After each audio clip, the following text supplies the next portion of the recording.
오늘은 그 난장, 성육키는 신비라는 제목으로 하나님의 말씀을 나누려고 합니다. 소설가 김은 씨라고 하는 분이 있습니다. 여러분이 잘 아시는 대로 뭐 카레 노래, 현의 노래, 남한산성 이런 소설을 지으신 분이죠. 김은 씨가 2015년 1월 1일자 중앙일보, 우리가 좋아하는 신문은 아닌데요, 중앙일보 새해 특별기고에서 단원고 2학년 김유민 양의 돌아온 용돈 6만원에 대한 이야기를 통해 세월호 사고가 가진 아픔과 그 이면의 깊이를 보여주었습니다. 다소 길지만 제가 읽어드리겠습니다. 혹시 궁금하신 분은 주보 뒷면에, 앞면에 보시면 이야기를 잠깐 실어놨습니다. 단원고 2학년 여학생 김유민 양은 배가 가라앉은 지 8일 후에 사체로 인양되었다. 라디오 뉴스에서 들었다. 유민이 아버지 김영호 씨는 횡목한 시신검안소에서 딸의 죽음을 확인하고 살았을 적에 몸을 인수했다. 유민이 소지품에서 학생증과 명찰 그리고 물에 젖은 1만원짜리 지폐 6장이 나왔다. 김영호 씨는 젖어서 돌아온 6만원을 쥐고 펑펑 울었다. 이 6만원은 김영호 씨가 수학여행 가는 딸에게 준 용돈이다. 유민이네 집안 사정을 보건대 6만원은 유민이가 받은 용돈 중에서 가장 많은 돈이었을 것이다. 이 6만원은 물에 젖어서 돌아왔다. 아, 6만원. 이 세상에 이 6만원처럼 슬프고 참혹한 돈이 또 있겠는가. 이 6만원을 지갑에 넣고 수학여행 가는 유민이는 어떤 설계를 했던 것일까. 17살 난 여학생은 무엇을 하고 싶었을까. 얼마나 간절한 꿈들이 유민이의 6만원 속에 담겨 있었던 것인가. 유민이가 가지고 싶었던 것들, 아버지, 엄마, 동생에게 사다 주려 했던 선물은 무엇이었을까. 6만원은 유민이의 꿈을 위한 구매력에 쓰이지 못하고 바닷물에 젖어서 아버지에게 되돌아왔다. 300명이 넘게 죽었고 아직도 돌아오지 않는 사람들의 몸이 물밑에 잠겨있지만 나는 이 많은 죽음과 미기를 집단으로 한꺼번에 슬퍼할 수는 없고 각각의 죽음을 개별적으로 애도할 수밖에 없다. 그래서 유민이의 6만원, 물에 젖은 1만원짜리 6장의 귀환을 통절히 슬퍼한다. 아, 6만원. 유민이의 마음속에서 6만원으로 할 수 있는 일은 셀 수 없이 많았고 유민이가 갖고 싶었던 것은 사소할수록 간절했을 것이다. 이것을 살까 저것을 살까 망설일 때 그 후보 리스트에 오른 물건까지 합산한다면 이 6만원이 갖는 구매력의 예상치, 실현되지 못한 구매력은 몇 배로 늘어난다. 유민이의 선택에서 최종적으로 탈락되었다고 해서 그 탈락된 꿈이 무효인 것은 아니다. 배는 수학여행지에 닿지 못했다. 죽은 많은 아이들의 용돈도 다들 물에 젖어서 돌아왔을 것이므로 그 많은 꿈들은 슬픔과 분노로 바뀌어 바다를 덮는다. 유민이의 지갑에서 돌아온 6만원으로 살아있는 사람들이 무엇을 할 수 있는가. 국가재난 컨트롤타워에 성금으로 보내야 하는가를 생각하다가 생각을 그만두었다.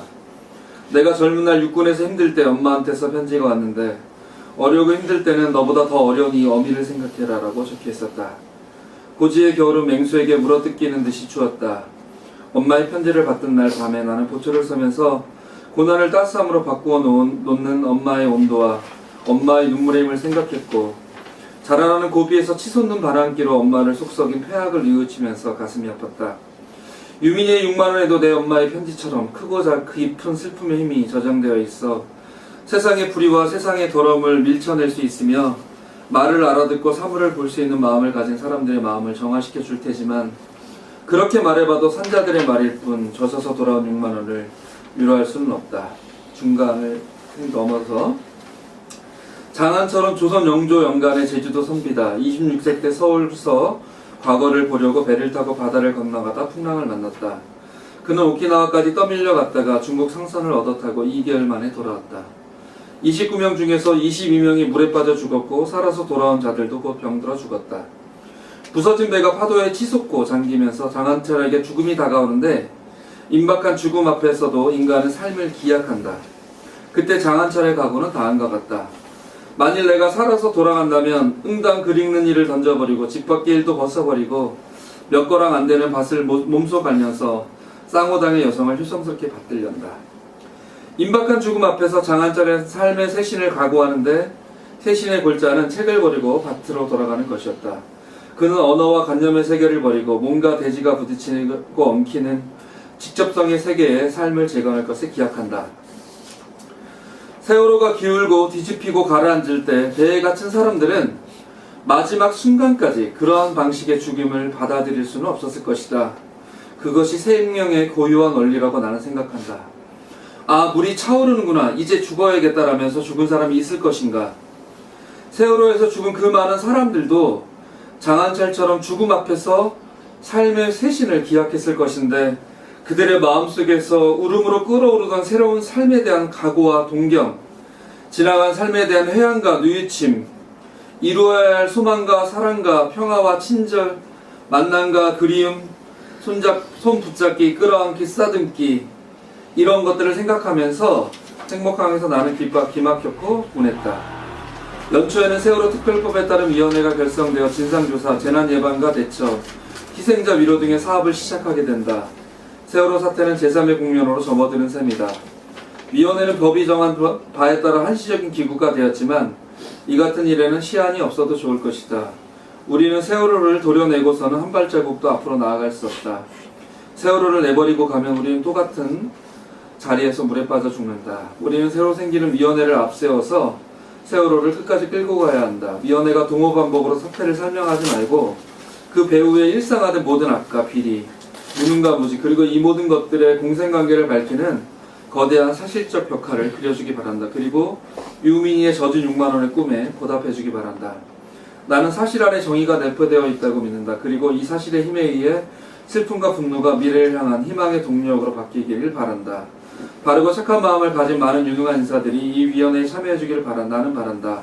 삶을 쇄신하는 일은 여전히 가능하다고 우리는 말해야 한다. 아마 긴 글을 읽어드렸는데요.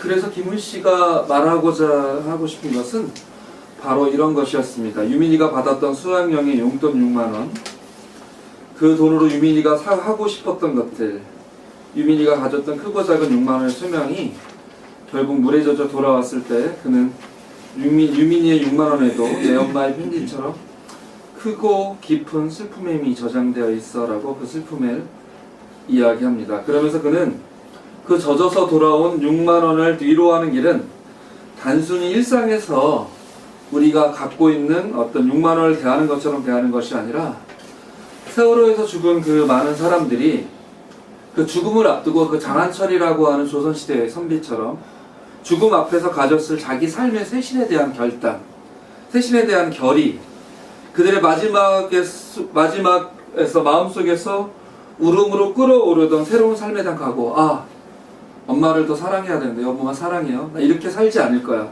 더 새롭게 살 거야. 내가 산다면 이렇게 살아갈 거야. 라고 했던 그 끓어오르는 삶에 대한 각오와 동경과 지나간 삶에 대한 동생한테 잘못해줬는데 동생아 미안해 라고 했던 회한과 뉘우침, 그리고 새 사람이 되어야겠다는 그런 삶의 결단 속에 삶의 결단의 모든 것들이 그 젖어 돌아온 6만 원 속에, 단순히 우리가 갖고 있는 6만 원이 아니라 그 젖어 돌아온 유민이 6만 원 속에 들어있음을 감안해서 받아들여야 할 것이라고 하는 것입니다. 그것이 바로 유민이의 젖은 6만 원의 꿈에, 6만 원의 꿈에 대답하는 길임을 김훈 씨는 말하고 있습니다. 김훈 씨의 글을 읽으면서 저는 유민이의 슬픔과 그 유민이 아빠 김영호 씨의 슬픔의 깊이 속으로 깊게 내려갈 수 있었습니다. 그러면서 하나님이 인간의 몸을 입으시는 것이 바로 이러한 것이 아닐까라고 하는 생각을 했습니다. 한 인간이 지닌 실존의 깊이, 그 기쁨과 슬픔의 근원까지 내려가서 그 존재를 끌어안으시는 하나님의 모습을 말한 것이 바로 우리가 잘 아는 성육신이라고 하는 말이겠지요. 그래서 그 말로 표현된 것이 하나님의 인간 되심, 하나님의 낮아지심, 우리 안에 계신 하나님의 신비가 그 성육신이라고 하는 말 속에 들어있는 것이겠지요.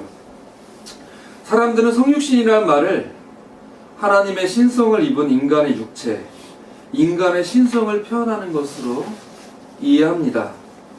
물론 맞는 말입니다. 그리하여 역사적 예수는 그리스도가 되고 결국 하나님과 동등됨을 얻은 분으로 격상됩니다. 그러나 이러한 삼위일체의 고백 이전에 우리는 인간의 몸을 입으신 하나님에 대한 고백이 선차적인 것을 분명히 알아야 합니다. 인간에 대한 사랑, 인간에 대한 연민으로 불완전하고 비천한, 어찌 보면 신의 입장에서 보면 불완전하고 이렇게 비천하고 가치가 없는 인간의 몸을 입은 하나님에 대한 고백이 이 성육신이라고 하는 고백이고 성사의 고백임을 우리는 분명히 알아야 합니다. 그래서 예수님은 세례 요한이 질문을 통해서 당신이 오실 그분입니까? 라고 하는 그 질문에 가서 너희가 듣고 본 것을 요한에게 알려라. 눈먼 사람이 보고 다리 저는 사람이 걸으며 나병 환자가 깨끗하게 되며 듣지 못하는 사람이 들으며 죽은 사람이 살아나며 가난한 사람을 복음을 듣는다라고 말씀하시는 것입니다.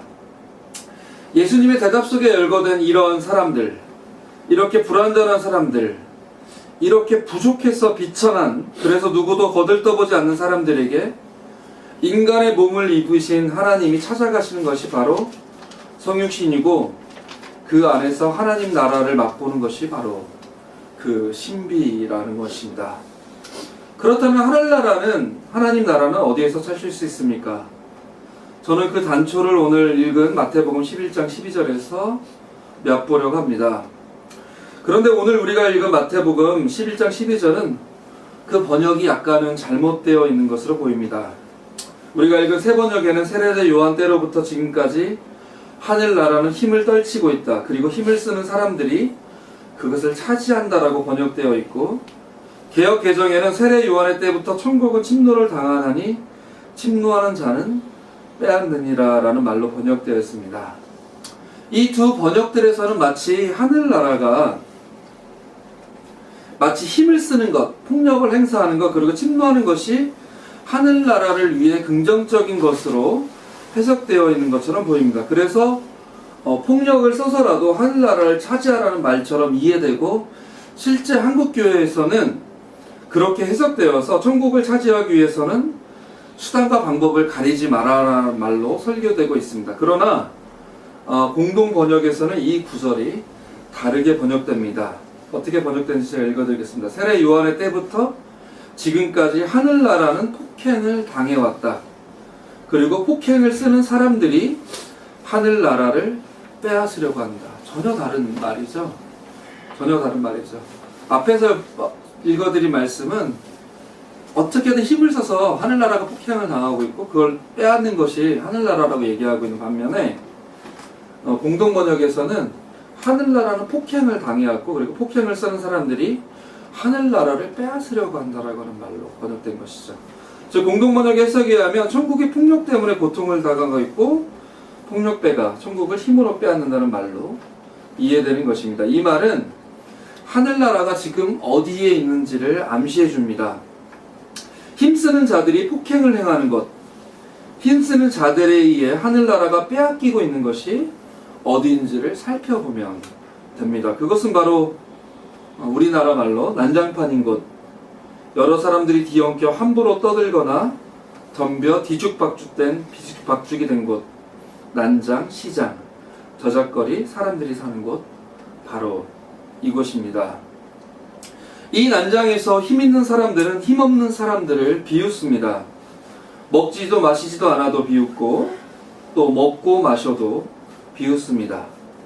비웃을 뿐만 아니라 힘 있는 사람들은 사람들로 하여금 피리를 불어도 춤추지 못하게 하고 고글해도 울지 못하게 합니다. 이곳에서 하늘나라는 폭행을 당하고 있습니다. 그리고 폭력배가 하늘나라를 빼앗으려고 합니다. 그런데 이 난장 속으로 예수님은 걸어 들어갔습니다. 인간의 몸을 입으신 하나님은 이 난장 속에서 피리를 불며 춤을 추고 고글하며 같이 우는 그 춤판을 벌리고 울음판을 벌리는 것으로 이 난장, 하나님 인간의 몸을 입으신 하나님이 이 난장 속으로 걸어 들어가십니다. 이 난장 속에 하늘나라가 임하고, 이 난장 속에서 하늘나라의 씨앗들이 깨어납니다. 이것이 난장, 곧 성육신의 신비입니다. 인간의 몸을 입으신 하나님의 걸음을 따라 이 난장 속에서 살아가는 사람이 바로 그리스도인들이고, 우리 청암교회 교우들도 마찬가지로 이 난장 속에 던져져 있습니다. 오늘은 신앙시를 바닥들에게라고 하는 시를 같이 읽었습니다.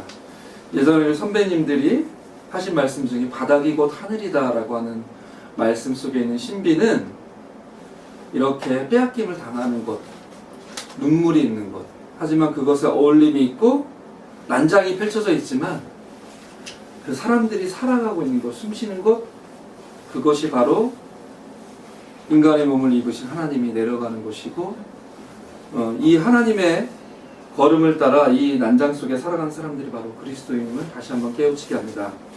이 신비를 따라 모험을 떠나시는 우리 청원교회 교우들이 되기를 간절히 기원합니다. 같이 묵상하겠습니다.